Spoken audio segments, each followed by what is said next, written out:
بات نہیں کریں گے، کریں گے تو گالم گلوچ کریں گے، ایزی کریں گے، چاہے وہ پارلیمنٹ ہو یا پارلیمنٹ سے باہر ہے۔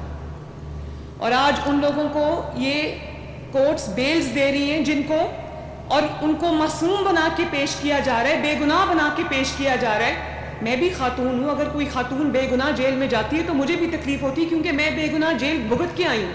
لیکن یہ نہیں ہو سکتا کہ ایک عورت نے اس ملک اور قوم پہ حملہ کیا ہے، اس ملک کی تنصیبات پہ حملہ کیا ہے، آگ لگائی ہے، انتشار پھیلایا ہے، اور آپ اس کو کہیں وہ معصوم ہے، اس بیچاری کو 2 سال ہو گئے جیل میں بند ہوئے۔ بھئی کیوں جیل میں بند ہوئے ہوئے سال ہوا؟ اپنی حرکتوں کی وجہ سے ہوا ہے۔ آپ نے جو جرم کیے ہوئے وہ پوری قوم نے ٹی وی پہ دیکھے۔ کس نے نہیں دیکھا کہ انہوں نے ملک میں آگ لگائی؟ کس نے نہیں دیکھا کہ انہوں نے شہداء کے اوپر حملہ کیا؟ کس نے نہیں دیکھا کہ ان کو موقع، جب موقع ملا، انہوں نے آگ اور خون کا انتشار کا کھیل کھیلا؟ تو سپریم کورٹ کے ججز کو یہ سب چیزیں نہیں نظر آ رہی؟ ان کو ریلیف